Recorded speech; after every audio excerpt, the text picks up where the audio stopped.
Love this podcast? Support it and sponsor today. Simply head to ozcastnetwork.com for details.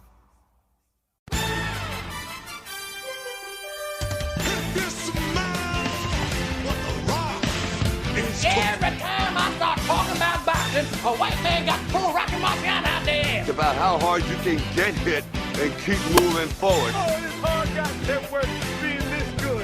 One more again, see what I take on your front side, I swear. You ain't my daddy, are you? There's gonna be consequences and repercussions. What time is it? Game time. Okay, welcome again to the Don't Be Blasé podcast. We're coming to you live from the second house of pleasure, otherwise known as Sean's kitchen. I'm your host, B. Caruana, joined today by a special guest, Sean Fewster. Hello. Now, before we get started, I'd like to thank our sponsor, Larry and Lad. Go see the boys in the arcade, get yourself an awesome coffee, listen to pretty sweet tunes. But for now, on with the show. Now, we have Sean here because he's a very interesting character. Lies. Well, you're more interesting than Steve, so... Truth. Yes. It's not very hard. It's on a very, very small sliding scale, but, you are a very interesting man, and you are, at the moment, a very successful man. Well, yeah, supposedly. I've been fortunate enough that my book got turned into a TV show, and so my mug's on the television at the moment. Now, you got to fill our people in, because we have about 7 listeners, and they're all borderline special, we'll say. They probably haven't heard about your book, so tell me about the book, tell me about the show, tell me what it's all about. Maybe they're in the book. So for the background, I'm the chief court reporter for the Advertiser newspaper here in Adelaide. I write about true crime, and I've been doing that for about 16 years of my 20-year journalism career. Yep. But you're only 25, that's pretty impressive. Yeah, I know. I started really young in the salt mines. So you're the Doogie Howser of the Advertiser. Oh, God. Now I've got a question about who the Winnie is. But anyway, so a couple of years back I decided I'm sick and tired of this myth that exists about Adelaide, this idea that we're murder town, that you come to Adelaide and got more serial killers than anyone else and all that stuff. So I decided that I was going to debunk that myth by writing a book, because the truth is Adelaide isn't serial killer capital of the country. It's not even close. It's not even the murder capital of the country. The territory's got us beat hands down. All right. Yeah. Big murders in the territory. Now, is this all by Crocodile or? Yes. Okay. Crocodile is the preferred weapon of the territory Okay. murderer. You give it a couple of beers, let it loose. Blameless. Just on a side note, have you considered working for the NT Times? Because that seems to be the greatest That would be newspaper a in the lot land. of fun. Yeah. That would be an actual lot of fun. And the thing about the NT Times is when they actually go serious, Yeah. they go hardcore serious. That's the amazing thing about that paper. Like, you read their investigative pieces and it's like, where is this coming from? You're the croc paper. Yeah. But no, they do really well. All right. So, yeah, back to the book. So I decided I was going to debunk the myth, because the truth is we are the bizarre crime capital of the country. Doesn't matter whether you're robbing a petrol station, ripping off a bank, or committing a murder. It's going to be strange. Now, that's the one quote I took from the first episode, which I've been telling everyone because I just think it's hilarious every time I see it, that we're not the number one as far as quantity, but number one as far as quality. That's right. Well, I mean, you're looking at a town, Adelaide is small, but we have 3 warring ninja clans in Adelaide. Yeah. One of which that doesn't pay its taxes. Okay. We have murderers that like to kill with poisoned curried egg sandwiches. Fucking back it up. Yeah, I almost wanted to stop you at ninja. Who's killing people with a curried egg sandwich? A woman got sick and tired of her husband, so she laced his curried egg sandwich with anti-epilepsy medication. There's a hot tip, listeners. If you want to hide your poisonous anti-epilepsy medication, curried egg will mask the taste. There you go. Waited until he passed out, and he didn't quite die quick enough, so she beat the hell out of him with a baseball bat until he did die. Right. Well, that seems like that should have just been option A. Yeah, why go straight to why worry about the curried egg? You could have saved that for later. The poisoning always seems like a tough. It's a long game. It's a It wait is and the see. long game. There's one going on at the moment which hasn't actually finished, so I won't speculate too much. But the allegation is that the poor guy died of poisoning from his de facto on his birthday. Oh. So I'm wondering what she had allegedly laced with poison. Was it like the birthday dinner or the birthday cake or something like that? And this is what I'm talking about. In any other town, you'd say, oh, okay, it's a poisoning case. In Adelaide, it might be a poisoned birthday cake or a poisoned curried egg sandwich This is where we or get our warring quality. ninja clans, So, yeah, and, stuff. The other one I like to tell is the fraudster who stole millions of dollars from the banks. He didn't just don a fake name. He pretended he was Richie Sambora from Bon Jovi. I remember reading about this. Is that you that wrote about this? I wrote about that on the True Crime Australia website Because this used to recently. be my old life of being a poor young man. I used to go to the laundromat, and that was always my favourite thing between the Sunday Mail getting good stories, and then I was always, this is about the time of the gangland murders in Melbourne. Yes. So that was like, when the washing was on, Mm-hmm. gangland murders, when the dryer's on, whatever crap's happening in Adelaide. So that was how I kept Well, thank you for understanding. reading my crap while you dried your undies. Oh, I love it. And the Richie Sambora one cracked me up because it was just like, admittedly, like I am just the as Steve calls me, Rain Man, I'm just the king of pointless knowledge. Like, how do you not see that name and go, Richie Sambora? How's John? And like, how did he get away with that? That was his other fake name. What? He had a version of his name that was John Bon Jovi's name as well. Oh, wow. So he was ripping them off blind with all these different band names. My favourite bit of this story, though, is he did it so successfully and so well that after he'd been caught and arrested, the real Richie Sambora had to hire a lawyer in Adelaide to represent him. Oh, wow. And go to every court case to stand up for 5 minutes and say, Your Honour, it's not my client. Thank you very much. Mr. Sambora's client counsel can leave now. Oh, wow. So Richie Sambora is paying a QC in Adelaide to turn up at every hearing. A friend of mine was the music writer for the Tizer at the time. Yeah. She interviewed Sambora, the real Sambora, Real Sambora. and said, you're aware of this guy? He goes, Richie Sambora, that fuck. Oh, wow. Oh, that's terrible. If you want to be the real Richie Sambora, you got to have Heather Locklear on your arm. And I'd give you the hot tip, he fucking well doesn't. Oh. He had a good run of blondes there, old Richie. He did. And now, funny thing, he married an Adelaide girl. Did he? Yeah, he's with Orianthe. No, that's right. And No she's shit. an Adelaide girl, so now he's tied to the place whether he likes it or not. Bizarre Adelaide, folks. That is good. That is showing the quality. Now, these are the fun ones. And you've got a lot of fun stories in there too, because there are some, just borderline stupid things like ninjas and curried egg sandwiches. But you do touch on the grisly stuff. Now, I'll be honest with you. I watch the first 5 minutes of your show every week that's been on the Sundays, just to get a screenshot, just to get for the socials, just because I want to show you some support. Good man. But as we've discussed in a previous conversation, I don't like watching that shit before bed because I'm a big sensitive sook and I will have nightmares. I get nightmares. Fucking fight me, all right? I'm too sensitive to watch, so I always have to watch like catch up, like around midday or something, like daytime, because it gets glass of milk, a blankie. Oh, I'm lactose intolerant, so that's probably more scary than the TV show. But how do you? Because you said too that you don't like watching this sort of thing, No.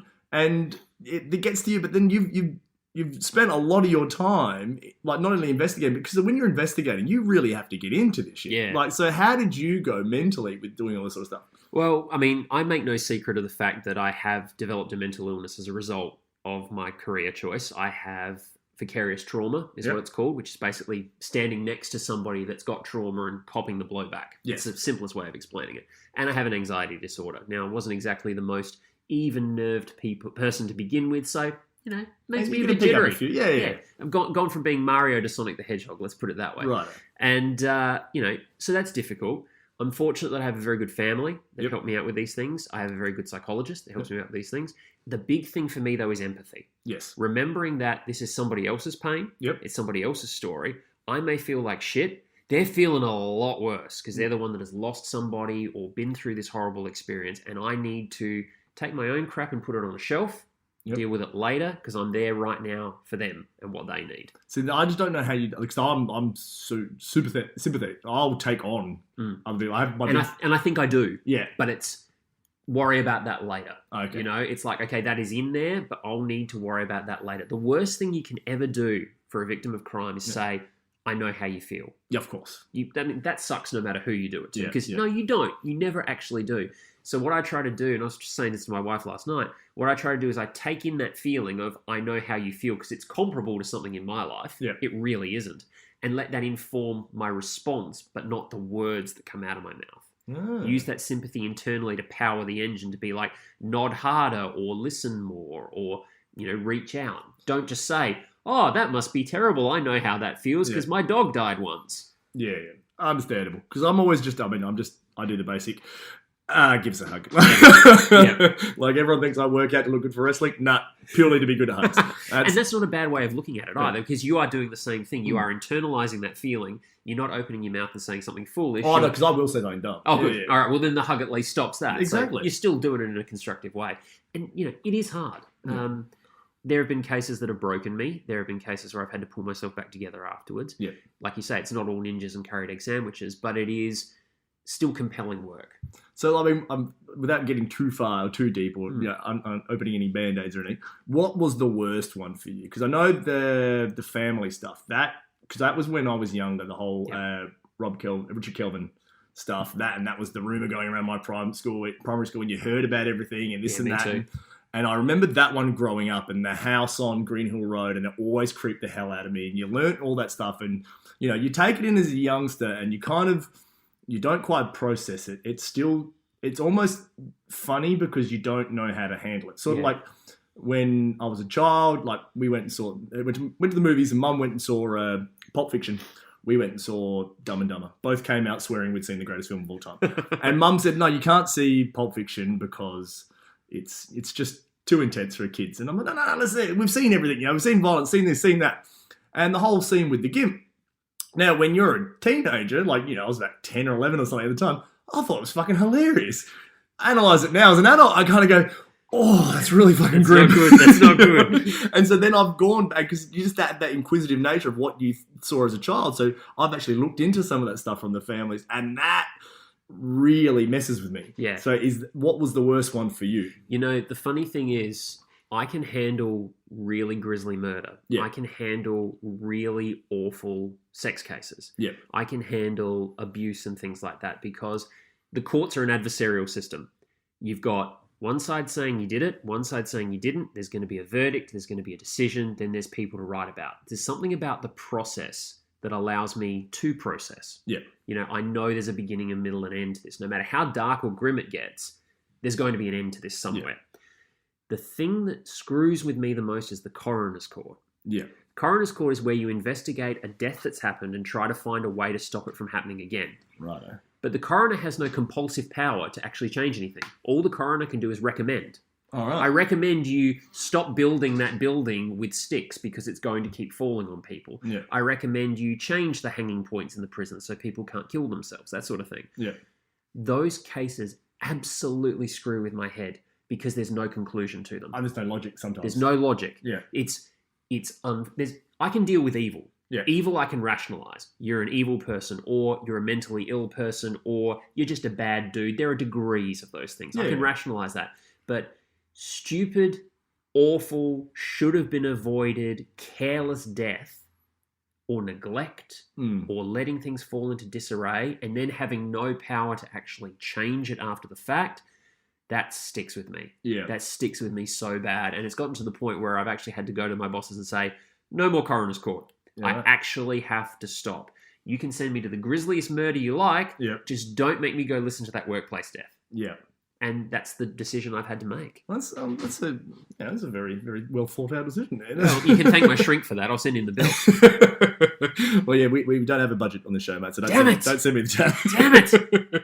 Well, that's good, but it's what was your favourite part of the book? Like turning it into the show? I mean, obviously the transition from, because you wrote that book a while ago. 2010 it came out. So that's a good 8 years. So how long was the process to turn it into a show? Like who approached who? Yep. And tell me about the whole rundown of turning it into a show. Sure. So get me on the show. I don't know. Do you really want to be on my show? You've also either got to be a victim or an investigator. Oh, but I mean, admittedly, your show's actually quality. And it's like well done. It really is. If you want to do like a secondary show where it's all about really shit reenactments, like they're doing Today Tonight, I am your shitty reenactment guy. You know, like the kind of guy in the ads for like the infomercials that can't open the cupboard without everything falling out. Like I can be that guy. I'll be the guy eating the egg sandwich. Go, this is really good, darling. Like, bang, bang, bang. Yeah, I'll be that guy. But yeah. But tell me about the process of turning it into a show. So Eddie Maguire's production company approached me late 2014, early 2015, said, who do we talk to about buying the rights to your book? All right. I sent them off to the publishers. The publishers call me and say, hey, they've bought the rights to your book. Now, the rights to a book last for 12 months. So they pay you an amount of money. And for that amount of money, for 12 months, you can't let anybody else try to make a TV show or a movie or anything else out of it. The rights expired 2016-ish. They bought them again. Oh. And they kept doing that for a couple of years. Nice little check coming with it? It was. Just nice little, and if nothing ever came of it, so be it. At least I'm very tick box goal oriented. Yeah. Wrote a book, done. Don't necessarily need to write another one in my life to be happy. Got optioned for a TV show, done. If nothing else ever happens with it, I've got that. Yeah. I've ticked that off in my life. Get a call This time last year, just as we were about to go on a family holiday to Japan, Yep. with a photograph attached to this text message. It's from the Cannes Television Festival, and there's a bloody poster of my book Yeah. up at the Cannes Television Festival being offered up as a series, All right. which was an amazing feeling. Now, all we'd done to that point was we had filmed a teaser reel, sort of a 3.5, 4-minute thing of what this show could be. Filmed it around Adelaide, one camera guy, one narrator, and me, just, shooting the shit, basically. That was enough to get Channel 9 interested. So Channel 9 bought it at Cannes, Yep. and a couple of overseas companies are looking at it as well. And 9 said, all right, well, who do you want to narrate it? And the guy that came up with the whole concept of turning it into a series, his dream was always to have Anthony LaPaglia There you narrate go. it. Adelaide guy, Yep. Adelaide voice, trusted name. And good dramatic voice. Good dramatic Yeah. voice, Golden Globe winner. Someone's just recently pointed out to me that he actually played Lex Luthor in a Superman cartoon. So I'm like, great, I got Lex Luthor narrating my show. That tads it, yeah. Which is pretty cool. Like I said, I've established I'm a Jonathan guy. I'm a Yes. Survivor guy. I like Yeah. Jonathan LaPaglia. But Yes, anyway, yes. it would have been my choice. But, Well, the other choice, interestingly, was Gary Sweet. righto. Yeah, so either way, it was going to be an Adelaide boy with a gravelly voice. Fun fact, have spoken to him on the phone. My mum used to teach his son. There you Anyway, go. There you go. So they said to 9, we really want it to be LaPaglia, but he's pricey. Yeah. 9 went, that's fine, we'll pay it. Sweet. So from then on, it was all guns blazing. So over the end of last year, start of this year, a lot of filming, sort of 6-7 hour shifts, filming, lots of interviews, going back through cases. It was good for me because I didn't have to do very much. Okay. I basically handed them my contact book and said, here's everybody you need to talk to. Yep. Here's my address book. Here's my Rolodex. Go through it. Made some calls to say, hey, these people are going to be calling you. It's okay. It's legit. It's connected to me.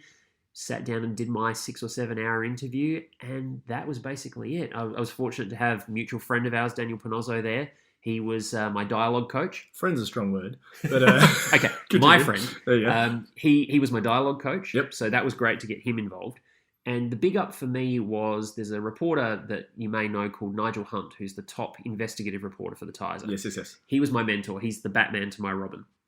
When they said we need another journalist's voice in this, I said, well, let's get Nigel. So I was actually able to pay that back. Here's this guy that's built me into the person that I am. Yep. Here he is now on television in my show with everybody saying, look at this great journalist. And that was really nice to sort of bring friends along for the trip and just, pay it back. So it was good that you didn't have to necessarily delve back into the cases or anything. Well, yes and no.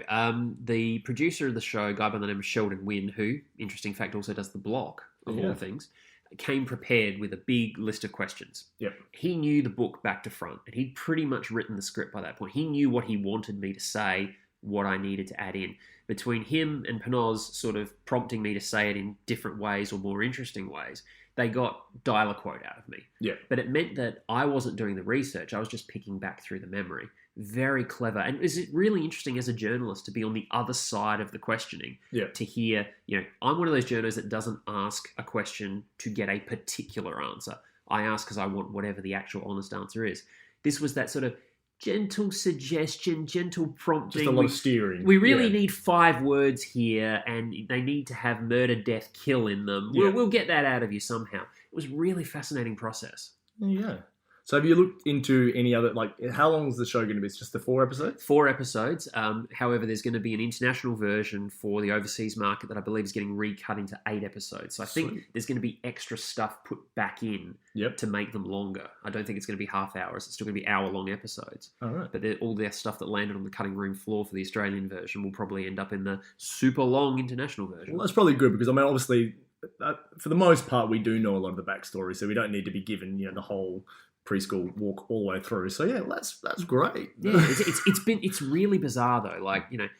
You don't get it. I didn't get into this business to be famous. Yep. I got into it to write. Yeah. And nobody would pay me to write comic books, so I needed to do something that actually paid money. So therefore, writing as a journalist. A book was always something you want to do. Yep. You never think you're going to get your own TV show. I've been on other TV shows. I've done true crime docos for Discovery Channel, for the BBC, for ITV in the UK, things like that. But when someone says, we're going to make it a TV show about your book and you're going to be in it and we're going to promote you and you're going to go on the road and do the interviews and stuff, it's like, this isn't supposed to happen. This is really surreal. I had that proud moment of seeing like you on the, because we've always got the TVs on at the gym at work. Got to see you on the TV. I was like, this is my mate. He's on the Today Show. It was exciting to see. Like, it's good to see you having that sort of success. Thank you. You know, so, is this something that you would look at maybe get into again? Like, into it? Is there anything else that's ever sort of, along the journey sort of made you go, I wouldn't mind writing about that? Or have you thought about I mean, it doesn't have to be down that sort of crime alley. Is there anything that's ever else happened in your life that you thought, I could probably write a few chapters about that? Yeah, don't know about... Well, I would have said don't know about real life until I got involved with wrestling. Maybe one day some of the experiences that I've had through wrestling would make an interesting story. And I'm not just talking local wrestling here, but international as well, because I've had some fun stories there. But there is a second book on the City of Evil side in my head. Okay. I know what it is. I know how it would break down. I've got it written out in very short form. It all depends whether my publishers are willing to pony up the money for me to take 6 months off work. When I wrote the first book, I was working all day, coming home, spending time with the family, and then writing for either 1,500 words or 90 minutes, whichever came first, 5 nights a week. Righto. Hell of a lot of discipline. That's a lot of discipline. Took 9 months to write the book. Broke my right ankle during that process. Oh, no. As opposed to the left ankle I broke at Riot City that night. Yep. And put on a ton of weight. Really did knock me around, something shocking. So it was a case of, if I do this again, I want to put work to one side, take a sabbatical. Yep. Basically, if the publishers are prepared to pay me to exist for 6 months, then I'll write them another book. So we'll see what the ratings do, what the book sales do when the book's re-released in a couple of weeks. We'll see what happens. Well, that's good. Well, I'm glad you sort of, you're keeping yourself, because like I said, I've read portions of it and I have watched the show, and I'm really enjoying the way you sort of analyse it. You do like to go deep, which is, because it's the whole storytelling aspect that I've always loved. And, you love your comic books, and we've discussed this earlier, and like how you can sort of create the story with as few words as possible. Yeah. And that's the sort of time. But the one thing that I just don't understand, why did you get involved with wrestling? Because this is one that always gets me, because obviously, like, I had the dreams of being a wrestler. Now, this is the one thing I've never really, because we haven't really had anyone on that I've spoken to that's been involved with wrestling that hasn't been a wrestler. Yeah. Like, I get the childhood fantasy of being Hulk Hogan. Yeah. Or, in my case, Ric Flair. But I've never understood the people that just come in and just want to be involved. So I'm actually intrigued as to, like, what made you want to get involved, what made you settle on being a commentator, doing all the things that you do with Riot City and that sort of thing, and what brought you into wrestling? So I've always been a fan. Yeah. The very first match I remember seeing is Hogan versus Sheik for the belt, the very birth of Hulkamania, probably on 6-month delay when Wide World of Sports used to show it on Channel 9. Oh, I just love the Wide World of Sports matches. Pretty sure that's like where I saw it. Then I remember, you borrow the Coliseum home videotapes from the video store. You read the Apta mags because it's the only way you've got any connection. The NWA becomes some mystical thing where it's real and there's blood and guts and spikes everything's black in and eyes. white, and then every magazine had Abdullah the Butcher on the cover, just bleeding buckets. And you're just like, what the fuck wrestling is this? Because all you'd seen on TV is this glossy WWE. Candy-coloured. Yeah, everyone's like just high-fiving and throwing hokey punches, and all of a sudden there's like dudes stabbed in their head, flares bleeding everywhere. You're like, what fucking wrestling is that? So yeah, you sort of get to that point where you're like, okay, maybe WWF is stage managed, but NWA, that's legit, that's real. But you figure it out eventually. I was always fascinated by the commentary, funnily enough. Gorilla Monsoon, Jesse Ventura, Bobby Heenan. 3 great names, and like those voices just echo, and the way they told stories. This is what I'll tap into though. This is going to be a tough separation. Yeah. What's your favourite combination of commentators? Oh, is it Gorilla and Jesse, Gorilla and Bobby, or Vince and Jesse? No. Vince doesn't even enter the conversation for me. On. No.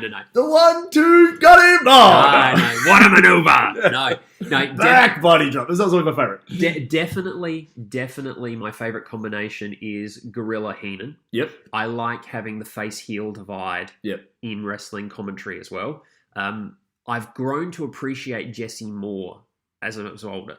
I think Jesse for me was as a kid, he annoyed me because he ragged on Hogan So much. Oh, yeah. And I think I understood, even as a kid, that was legit personal heat, that wasn't the way it was supposed to be. Well, I always thought they'd had some huge angle together. That's the sort of thing I thought too, But, there was that feeling. Like with Heenan, it was, I'm the supervillain picking at the superhero. But with Jesse, we all know what Jesse's like. It just felt nasty. So I've come to appreciate him more since. But definitely Heenan Monsoon. That was just brilliant. So them and Mean Gene. Yeah. The way that he conducted backstage interviews. And I was big into journalists as a kid, I even liked Kermit the Frog on Sesame Street when he was being a journalist. Hi-ho. Yeah, that's right. I love that. Clark Kent, Superman. Yep. And then, Mean Gene Okerlund. When I believed it was a legit sport, he was the journalist asking the tough questions. The bad guys were harassing him and he was tiny. Yep. He was still standing up to them and asking the right questions, He never backed down. So I always enjoyed that element of it. Didn't get involved in wrestling until much, much later. I came into it backwards. I did a lot of stuff journalistically with WWE. Yep. Did a lot of trips with them and interviews and things like that. Then Todd Eastman and Josh Armour said to me, would you like to come on Wrestle Radio Australia? Yep. I said, what's Wrestle Radio Australia? Because I didn't know what podcasts were at the time, because I'm a mainstream media guy. I just thought you were being a dick. No. I probably sounded like it. So I did WRA, and then out of that, Riot City needed a commentator at the time. Todd wanted to move more into the managerial side of things. So they said, come on, give it a try. I thought, here's my Gorilla Monsoon moment. Again, tick, commentated a wrestling match, done. Turned into a permanent gig. And I just enjoy it. I enjoy being that person on the sidelines. I don't feel like I need to be in the ring. I don't feel like I need to be... You've never had the dream of being... even doing the one match or... No, not since I was a child.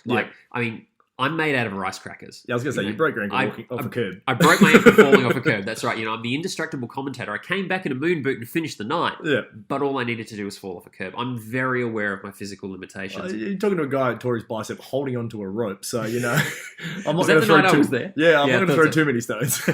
So, I'm very well aware of my physical limitations. I marvel at what you do, what everybody else does. I think it's incredible. I've always enjoyed it. I always will enjoy it. But I don't feel the need. I remember one night I was in the ring with Big Brody Marshall when we were feuding over the mic.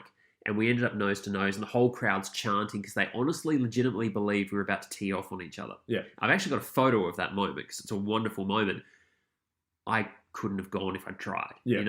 I don't know what to do. I've taken exactly 3 moves in my life. Yep. I've been suplexed onto a big blue mat. Yep. I've been sharpshooted, and I've been hip tossed. All right. Because I just wanted to. Yeah. Just for the fun of it. But I know that I can't do it. I did martial arts as a kid. Yep. And I was reasonably good at it. Did myself some injuries. Physical stuff and me haven't really gotten along since. So the other thing is I like adding value to the product. Yeah. It's not about, at the wrestling, it's not about me. Like we just talked a lot about my book, my TV show, my journalism. Yep. And, regardless of the fact that I'm doing that to help others, it's about me. I'm the personality. Yeah. But when it comes to my wife's career in cosplay, I'm in the background. I add value to what she does by supporting. Comes to wrestling, I can use this blabbering mouth of mine to help you guys look even more awesome than you already do. And I like that. Yeah. One of the things I say to a lot of the young rookies on promo nights is, I'm a mic stand. Yeah. Use me how you need to use me. If you need to throw me around, throw me around. If you need to shine me up, shine me up. So now, how do you feel when you get into those situations? And I've seen a couple of the interviews, and I've just felt, Sean, stop them doing this stupid shit. And where do you feel like, have you got to the stage where you feel like you can start throwing your weight around and telling people this is probably not the best idea, or are you still just kind of like, I'll let them enjoy their process and then we'll get to it later? Yeah, it depends where they are on the card. Yeah. There are people that have been in this business I'll use you as an example. Yeah. I would never presume to tell you how to do a promo. Yeah. Okay, I may be the media professional that knows how cameras work and rah-rah, but you know how the business works. Yeah. So I can learn from you. With the rookies, I'll say to them things like, you need to cut this down a little bit, or this idea can be better. One of the best people to work with is Jimmy C. Yeah. Fantastic talent. Can't believe that kid's only 22 years old. I was shocked too when I found out. Drives me nuts. Happy birthday, Jim. He's so damn talented. He knows what he's doing. The only thing I need to say to him every now and again is slow down and use fewer words. Yeah. But my absolute favourite promo story, I'm going to put somebody over here. one night we were doing I was promos. going to say, we haven't done a promo together, so it's not going to be me. So I don't know if you know about this show. I don't know if you listen a whole lot, but it needs to be a lot of pumping me up. We did the wrap-up show. We did? And it was my favourite wrap-up show. There we go. There you go. Pumped up. Thank you. So we're lining... what we had was getting ready for the Riot City Rumble. Yep. So I said, all right, everyone, line up. You've got exactly 10 seconds to tell me why you're going to win the Riot City Rumble. So like the old school. Like the old school. Yeah. We may not use them all. We may use all of them. But you walk in, you give me your 10 seconds, you walk out. And you've got 5 minutes to discuss with each other in the line what you're saying so that nobody gives me the same thing. So anybody that gives me the same thing, second person has to do it again. First person that walks in is Big Steen of the Pariah. Yep. He looks at the camera, he goes, 1 phone call, 50 cousins, I win! That's it. That was it. I lost my shit. Yep. That was amazing. And I said to him as a follow-up question, Steen, who's the 1 phone call to? He goes, don't be stupid. It's to Nonna. Amazing. That's a kid with the enthusiasm. Oh, yeah. I'll give him the credit for that. He's got the enthusiasm of 1,000 people. But Just such a great idea. So simple. And so I enjoy working with people and doing things like that. At the same time, I enjoy working with you and with the older names. Yeah. And learning from them. We did a promo the other night, and we worked on it really, really hard. And world-class Chris Basso took one look at it and he goes, you actually only need the last 20 seconds of that. The rest of it's no good. We're like, really? And he comes in and he did the promo himself, talking to himself, and we just went, shit, that's amazing. Yeah, we invented the thing back in when we used to do the recorded promos after every show. We used to have cameras set up in the old Estonian Hall, in one of the locker rooms. And the reason why I was always like one take wonder, because that was the room with the makeup lights, hot as fucking hell. So, and I'd come back sweaty, and I'm like, if I don't get this in one take, that's it. You know what I mean? Like, and so I'm going to expire. Yeah, and there was the one rule we had, like, we had Elliot Sexton, we had, Big Grim, and all the boys would come, and I'd usually behind the camera sometimes to film them and help them out. And it's just like the 2 words, like, don't be the elaboration nation. Yep. You know what I mean? Just bring it back down. And I think that phrase has stuck with the guys. But yeah, it's one of those things. It's just less is more when it comes to the matches, less is more when it comes to the talking. Yeah. So, yeah. And these are the things I'm needing to learn. Like, obviously, we've just found out over the past few minutes I'm fairly verbose. Yes. So to have somebody actually say, clip it down to this, like having Daniel Panozzo at the City of Evil screenings and filmings, like the Cree at the wrestling. That's what I need to learn. So I'm still learning every day. Well, this is good. No, because this has been good, because this has been probably the easiest 30 minutes I've actually had to fill, because normally, like, my back is aching from having to carry Steve through half an hour of conversation, and literally it's like steering a toddler, like, through an amusement park. I've done that a few times. Yeah, I mean, it's tough to do. Occasionally with my kid. Yeah, and I love just ragging on him. And I do enjoy you've told me your Japanese amusement park story, but that's going to be probably all we've got time for today. So is there anything, any party, was there anything that we could look forward to, or anything that you've sort of got anything you want to plug? Yeah, look, just I'll do the usual. Follow me on all the social medias. At Sean Fewster for Twitter. Facebook.com/Sean Fewster, and then Instagram at Sean_Fewster, because some bastard took the name before I could get to it. And likes to post my photos again, pretending it's me. Are you serious? Very strange. That's weird. Why would you bother? Because you wrote about their curry egg sandwich. You fucking snitched them out. So how will I get them back? That's right. I will take their social media domain. Curses. They'll get you, mate. They will. They always find a way. That's so follow me on those things. If you like true crime, if you like wrestling, if you like nerdy comic books and crap, it's all there. It's a plethora of bullshit. And how do people catch up with City of Evil show? Yeah, so City of Evil, 9:30 Sunday nights on Channel 9 after 60 minutes. So usually about 9:37, 9:38, 60 minutes overruns. But it'll also be on the Channel 9 catch-up app as well. Yep. So if you go to the Channel 9 app or channel9.com.au. It's 9 now. 9 now. Yep. Follow the links, and also there'll be links on my Facebook page to each episode as well. Beautiful. Well, thanks for having me coming on, Sean. It's been an absolute pleasure trying to organise this, and we definitely will have you back on. Absolutely. When we start discussing your next project. Sounds great. No, thank you for having me. But for now, that's going to be us for this week. So for Speaker, I want to say goodbye. For Sean Fewster, goodbye. There we go. You've not listened to the show much. This is how we don't run. That's going to be up for this week. Peace. Love this podcast? Support it and sponsor today. Simply head to OzcastNetwork.com for details.